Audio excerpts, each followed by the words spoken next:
একদল বন্ধু-বান্ধব মিলে ঠিক করলো, চলো মেক্সিকোর কাবোতে একটা জমজমাট ভ্যাকেশন কাটিয়ে আসি। কিন্তু যাওয়ার পথে তাদের প্লেনটা একটা ভয়ঙ্কর দুর্ঘটনার কবলে পড়ে সোজা প্রশান্ত মহাসাগরের বুকে আছড়ে পড়ে। ডুবতে ডুবতে প্লেনটা এখন অথই পানির নিচে।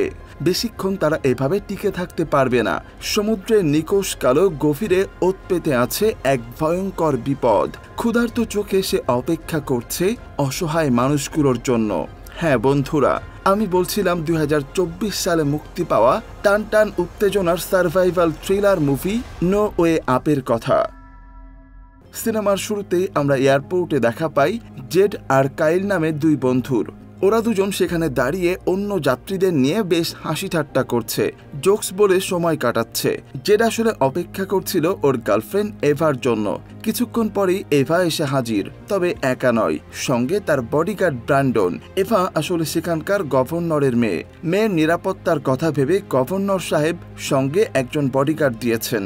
যদিও জেড আর কাইল এই ব্যাপারটা একদমই পছন্দ করছে না। আরে বাবা, ভ্যাকেশনে যাচ্ছে আনন্দ করতে, সেখানে গার্লফ্রেন্ডের বডিগার্ড ছায়ার মতো পিছু পিছু ঘুরলে কি আর মজা জমে? তবে ব্র্যান্ডন কিন্তু দারুণ স্মার্ট। সে তাদের আবভাবে ঠিকই বুঝতে পারছে যে ছেলেগুলো তাকে বিশেষ পছন্দ করছে না, কিন্তু ডিউটি তো পালন করতেই হবে। কখন কি করতে হবে সেই ব্যাপারে তার জ্ঞান টনটনে। এভার বাবা অর্থাৎ গভর্নর সাহেব বেশ প্রভাবশালী ব্যক্তি। এয়ারপোর্টের চেক ইন কাউন্টারের ছেলেটাও এভাকে চিনে ফেলে আর জানায় সেও গভর্নর সাহেবকে ভোট দিয়েছে। বোঝাই যাচ্ছে মেয়েটা বেশ ক্ষমতাশালী পরিবারের। অন্যদিকে আমরা আরো কয়েকজনের সাথে পরিচিত হই। একটি ছোট্ট মিষ্টি মেয়ে, নাম রোজা। তার সাথে রয়েছে তার দাদু আর দিদিমা হ্যাং এবং ন্যানা। মানে রোজা তার দিদিমাকে ন্যানা বলে ডাকে, তাই আমিও না হয় তাকে ন্যানা বলেই সম্বোধন করি। তো এই রোজার একটা আদরের টেডি বিয়ার আছে, নাম মিস্টার টিপস। বেচারি রোজা ভুল করে সেটা হারিয়ে ফেলে আর সেটা খুঁজতে গিয়েই ধাক্কা লাগে এভার সাথে। এভার হাতে থাকা ড্রিঙ্কসটা ছিটকে ওর গায়ে পড়ে যায়, কিন্তু এভা একটুও রাগ করে না, বরং শান্তভাবেই পরিস্থিতি সামলায়। এতেই বোঝা যায় মেয়েটার মনটা খুবই ভালো, সহজেই মানুষকে ক্ষমা করে দিতে পারে। এভা এরপর ছোট্ট রোজার পুতুলটা খুঁজে দেয় আর তারপর ওরা হাসি মুখে প্লেনে উঠে পড়ে। এরই মধ্যে আমরা জানতে পারি রোজার মাও এক মর্মান্তিক দুর্ঘটনায় মারা গিয়েছিলেন, পানিতে ডুবে। ব্র্যান্ডন এই ঘটনার জন্য নিজেকে অনেকটা দায়ী ভাবে, কারণ সে সময় মতো তাকে বাঁচাতে পারেনি। যাই হোক, সবাই প্লেনে উঠে বসে। এদিকে কাইল অনেক ফানি ছিল, সে তো প্লেনের মধ্যেও তার স্বভাব ছাড়েনি। ব্র্যান্ডনকে নিয়ে তো সে লেগেই আছে। এমনকি প্লেনের ক্রু ড্যানিয়েলা যে সেফটি ইনস্ট্রাকশন দেখাচ্ছিল তাকে নিয়েও মশকরা করতে ছাড়ছে না। প্লেন ছাড়ার পর থেকেই হালকা হালকা কাঁপতে শুরু করে, মানে টার্বুলেন্স আর কি। এর মধ্যে কাইল আবার নানা রকম নেতিবাচক কথা বলে এভাকে আরো ভয় পাইয়ে দিচ্ছে। প্রথমে সে বলে প্লেনটা নাকি একদম ফাঁকা, কারণ এটা নাকি খুব পুরনো মডেলের, তাই কেউ এই প্লেনে চড়ার ঝুঁকি নিতে চায় না। একটু পরে আবার প্লেনের ডানার দিকে তাকিয়ে বলতে শুরু করে, দেখেছিস ডানাগুলো কি পাতলা, প্রায় 20,000 ফুট উঁচুতে এই ডানাগুলো কিভাবে যে চাপ সামলাবে কে জানে। মানে যত রকমের আষাঢ়ে গল্প ফাঁদা যায় সে এভা আর জেটকে ভয় দেখানোর চেষ্টা করছে, কিন্তু কাইল আর কি বলবে। সত্যি সত্যি বিপদ ঘনিয়ে আসে। এক ঝাঁক পাখি সজোরে প্লেনের ইঞ্জিনে এসে ধাক্কা মারে। পাইলট ঘোষণা করেন চিন্তার কিছু নেই, এটা সামান্য ব্যাপার, কিছুক্ষণের মধ্যেই তারা কাবোতে পৌঁছে যাবে। কিন্তু ছোট্ট রোজার চোখে পড়ে ইঞ্জিনের অবস্থা মোটেই ভালো নয়। সেটা থরথর করে কাঁপছে আর তার বাইরের আস্তরণগুলো একটু একটু করে খুলে উড়ে যাচ্ছে। দেখতে দেখতেই ইঞ্জিনের একটা ভাঙা অংশ সজোরে উড়ে এসে প্লেনের মূল বডিতে ধাক্কা মারে। সেখানে বিশাল একটা ফাটল ধরে যায় আর বাতাসের প্রচন্ড চাপে সেই জায়গাটা হুড়মুড়িয়ে ভেঙে পড়ে। প্লেন তখন তার সর্বোচ্চ গতিতে উড়ছিল, তাই প্রচুর বাতাসের টানে অনেক যাত্রী প্লেন থেকে ছিটকে বাইরে পড়ে যায়। দেখতে দেখতে প্লেনটা সম্পূর্ণ নিয়ন্ত্রণের বাইরে চলে যায় আর সোজাসুজি আছড়ে পড়ে নিচের সমুদ্রে। সেই ভয়ঙ্কর ধাক্কায় সিটের সাথে বাড়ি খেয়ে অনেকেই সঙ্গে সঙ্গেই মারা যান আর বাকিরা গুরুতর আহত হন।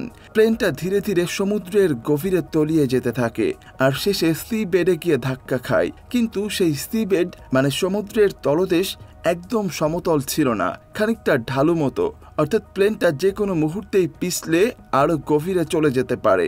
প্লেনের ভেতরে পানি ঢুকতে শুরু করেছে, তবে একদম পেছনের দিকে যেখানে তখনও কিছু বাতাস আটকে আছে সেখানে পানি ঢুকতে পারেনি, আর সেখানে কয়েকজন বেঁচে যাওয়া যাত্রী আশ্রয় নিয়েছে।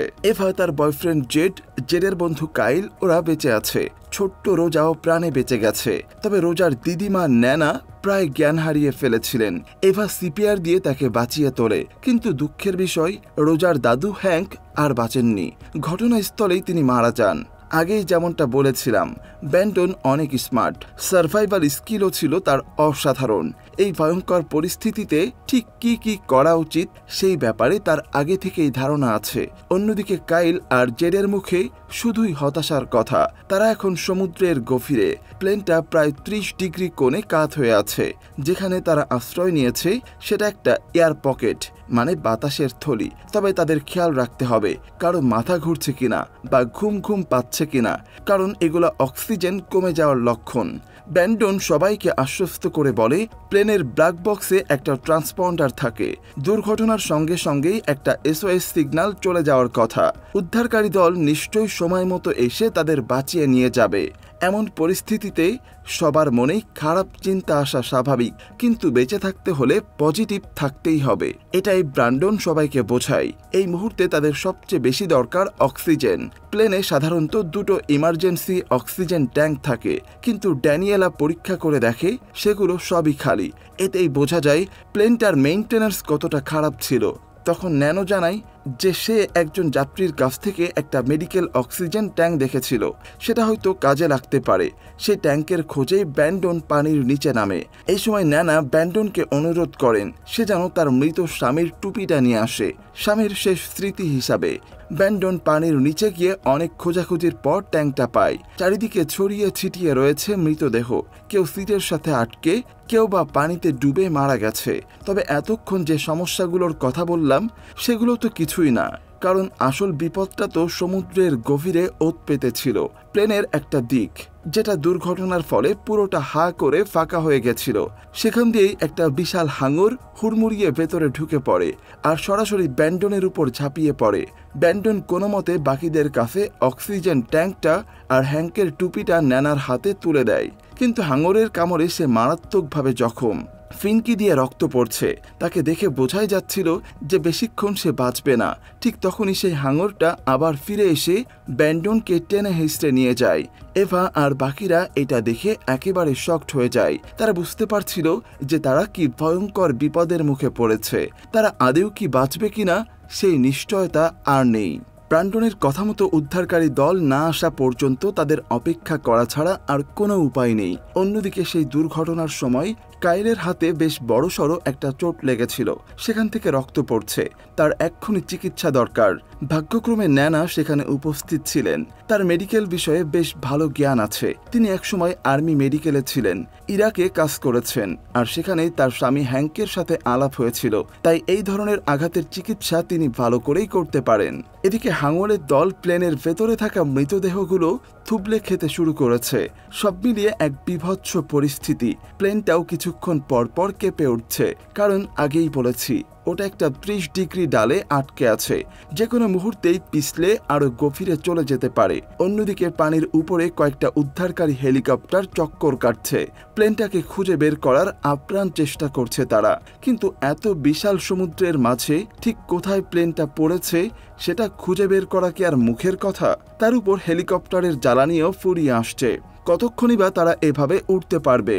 তবে তাদের উপর এবার চাপটা একটু বেশি, কারণ যাদের উদ্ধার করতে হবে তাদের মধ্যে যে স্বয়ং গভর্নরের মেয়েও আছে। ওরা ব্যান্ডনের নির্দেশ মতোই অপেক্ষা করছে, কিন্তু কতক্ষণ? যেখানে ওরা আছে সেখানকার বাতাস দিয়ে বড়জোর আর 2-3 ঘন্টা টিকে থাকা যাবে। তার উপর ওরা রয়েছে সমুদ্রের অনেক গভীরে, যেখানে পানির চাপ অনেক বেশি। সমুদ্রের প্রবল চাপে প্লেনটা যে কোনো মুহূর্তেই দুমড়ে মুচড়ে যেতে পারে, আর সেই সাথে ভেতরের মানুষগুলো। বিপদ যেন তাদের পিছু ছাড়ছেই না, বরং বেড়েই চলেছে। যেমনটা বলেছিলাম, প্লেনটার অবস্থান একদমই ভালো ছিল না।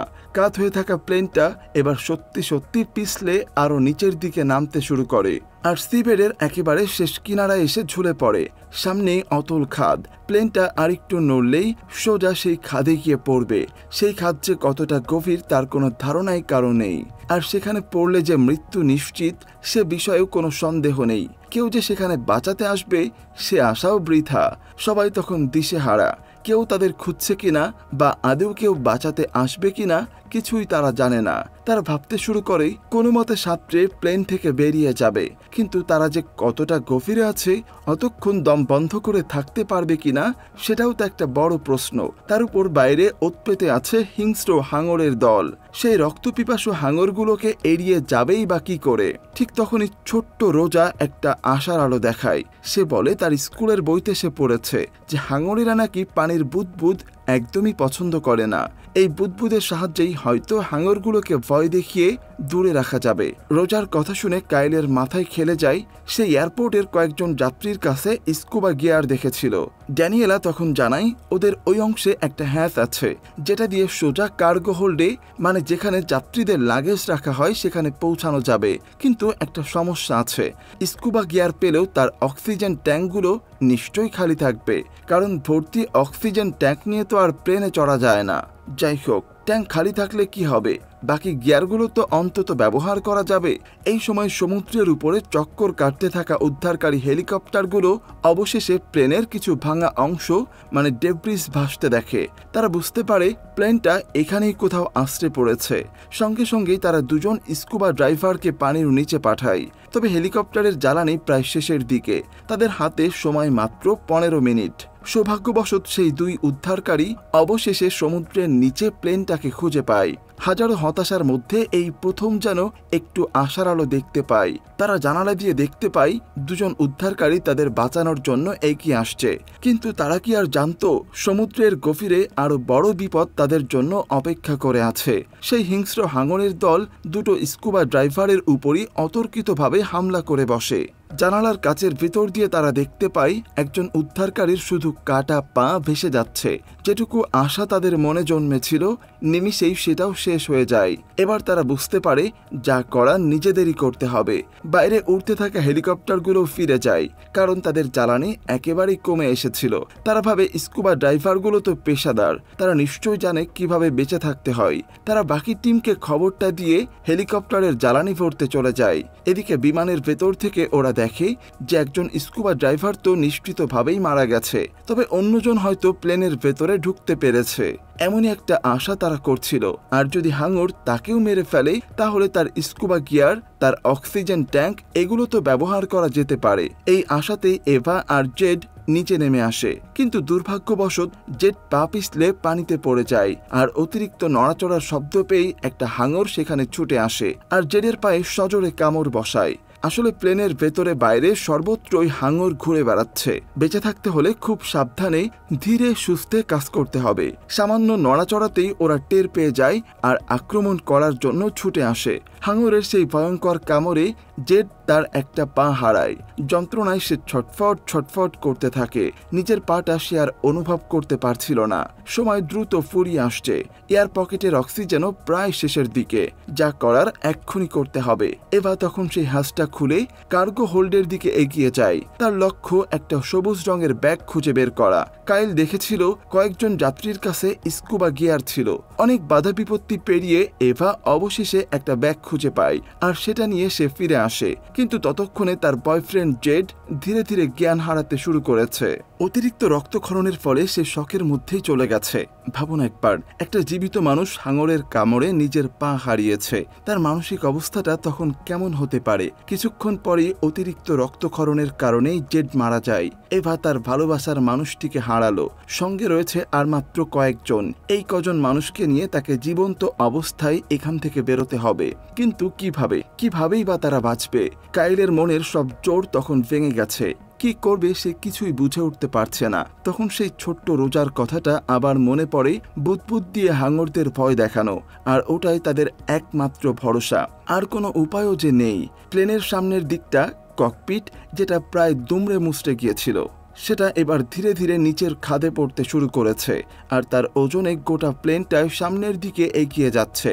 ওরা তখন সেই ব্যাগ থেকে পাওয়া স্কুবা গিয়ারগুলো ব্যবহার করতে শুরু করে, কিন্তু ইমার্জেন্সি ফ্লোটেশন ডিভাইসও তারা কাজে লাগায়, যেগুলো তাদের পানিতে ভেসে থাকতে সাহায্য করবে।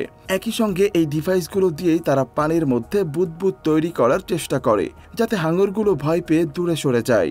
এবার তাদের সামনের দিকে এগিয়ে যেতে হবে। সেই মৃত উদ্ধারকারীর দেহটা খুঁজে বের করতে হবে, যার অক্সিজেন ট্যাঙ্কটা তারা ব্যবহার করতে পারবে। কিন্তু ন্যানা আর এগোন না। তিনি রোজাকে এভার হাতে তুলে দেন আর এভাবেই দায়িত্ব দেন রোজাকে নিরাপদে নিয়ে যাওয়ার। ন্যানা এই আত্মত্যাগ করেন কারণ তিনি জানেন তার বয়স হয়েছে, বাকিদের মতো অতটা জোর তার শরীরে নেই। তার জন্য বাকিরা যাতে পিছিয়ে না পড়ে সেটাই তিনি চান। রোজাকে এভার সাথে পাঠিয়ে দিয়ে তিনি নিজে মৃত্যুর জন্য অপেক্ষা করতে থাকেন। পানির নিচে নামার পর কাইল আতঙ্কে দিশেহারা হয়ে পড়ে। সেভাবে এই কাজটা তার দ্বারা আর হবে না। আর আগেই যেমনটা বলেছিলাম, অতিরিক্ত নড়াচড়া হাঙরদের আরও বেশি আকৃষ্ট করে। একটা হাঙর সোজা এসে কাইলের উপর নৃশংসভাবে ঝাঁপিয়ে পড়ে আর নিমিষেই কাইল মারা যায়। এরপর এভা, ড্যানিয়েলা আর ছোট্ট রোজা এই তিনজন অবশেষে সেই মৃত স্কুবা ডাইভারের দেহটা খুঁজে পায় আর তার ট্যাঙ্ক থেকে অক্সিজেন নিতে শুরু করে। ড্যানিয়েলা অক্সিজেন ট্যাঙ্কটাকে নিজের গায়ে জড়িয়ে নেয় আর রোজাকে নিয়ে প্লেনের সেই ভাঙা ফাটল দিয়ে বাইরে বেরিয়ে আসে। তাদের কাছে সেই ইমার্জেন্সি লাইফ জ্যাকেটগুলো ছিল, যেগুলো টান দিলেই হাওয়ায় ফুলে ওঠে। সেগুলোর সাহায্যেই তারা সাঁ করে ভেসে সমুদ্রের উপরে উঠে আসে। কিন্তু এভা তখনও প্লেনের ভেতরে আছে। তার কাছে কোনো অক্সিজেন ট্যাঙ্ক নেই আর হাঙরের দলও প্লেনের ভেতরে ঢুকে পড়েছে। কিন্তু এভা তখন অসাধারণ বুদ্ধিমত্তার পরিচয় দেয়। সে এতটুকু নড়াচড়া না করে একদম স্থির হয়ে দাঁড়িয়ে থাকে। হাঙরটা তার পাশ কাটিয়ে চলে যায়, কিন্তু সবচেয়ে বড় বিপদটা তখনও বাকি ছিল।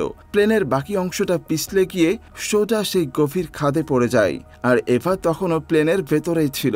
কোনো মতে সে সেই ফাটল দিয়ে বাইরে বেরিয়ে আসে ঠিকই, কিন্তু অত বড় একটা প্লেন যখন হুড়মুড়িয়ে নিচে পড়ছে তখন পানির যে পরিমাণ চাপ আর সেকশন ফোর্স তৈরি হয় তার বিপরীতে এভার পক্ষে ভেসে ওঠা প্রায় অসম্ভব হয়ে পড়ে। সেই টান তাকে আরো নিচের দিকে টেনে নিয়ে যাচ্ছিল, কিন্তু তার লাইফ জ্যাকেটটা কাজ করছিল আর তারই জোরে সে কোনো মতে ভেসে সমুদ্রের উপরে উঠে আসে। কিছুক্ষণের জন্য সে জ্ঞান হারিয়ে ফেলেছিল, কিন্তু উপরে আসার একটু পরেই তার জ্ঞান ফেরে। পানির উপরে উঠে সে ড্যানিয়েলা আর রোজাকে খুঁজতে থাকে, কিন্তু চারিদিকে অথই পানি ছাড়া আর কিছুই দেখা যাচ্ছে না। তবে ভাগ্য সেদিন হয়তো এভার সহায় ছিল। ঠিক সময়েই উদ্ধারকারী হেলিকপ্টারগুলো আবারও ফিরে আসে আর এভাকে দেখতে পায়। তারা ইতিমধ্যেই ড্যানিয়েলা আর রোজাকে উদ্ধার করে নিয়েছে। এবার তারা এভাকেও তুলে নেয়। রোজাকে জীবন্ত দেখে এভার বুকটা খুশিতে ভরে ওঠে, কারণ ন্যানা যে তাকেই রোজার দেখাশোনার দায়িত্ব দিয়ে গিয়েছিল। রোজার কাছে তখনও তার আদরের পুতুল মিস্টার টিপস ছিল, কিন্তু সে সেটাকে পানিতে ভাসিয়ে দেয়, যেন সেটা তার দিদিমা আর দাদুর সাথেই থাকে। এভাবে মাত্র 3 জন প্রাণে বেঁচে যাওয়া মানুষকে নিয়ে উদ্ধারকারী হেলিকপ্টারগুলো সেখানে ফিরে যায় আর এখানেই গল্পটা শেষ হয়ে যায়। তো এই ছিল নো ওয়ে আপ সিনেমার গল্প। আশা করি আপনাদের বোঝাতে পেরেছি আর আপনারাও এই এক্সপ্লানেশনটা এনজয় করেছেন। সিনেমাটা আমার কাছে মোটামুটি ভালোই লেগেছে। একটা টিপিক্যাল সার্ভাইভাল থ্রিলার বলতে যা বোঝায় আর কি। খুদ ধরতে গেলে এই সিনেমায় অনেক ভুল ত্রুটি চোখে পড়বে, যেগুলো আমি ইচ্ছা করেই এড়িয়ে গেছি। তবে যারা সার্ভাইভাল সিনেমা দেখতে ভালোবাসেন তার একবার হলেও এই সিনেমাটা দেখতেই পারেন। তো বন্ধুরা, আজকের মতো এখানেই বিদায় নিচ্ছি। দেখা হবে খুব শিগগিরই অন্য কোনো সিনেমার গল্প নিয়ে। ততদিন পর্যন্ত সবাই ভালো থাকবেন, সুস্থ থাকবেন, সাবধানে থাকবেন এই আশা ব্যক্ত করে এখানেই শেষ করছি। আল্লাহ হাফেজ।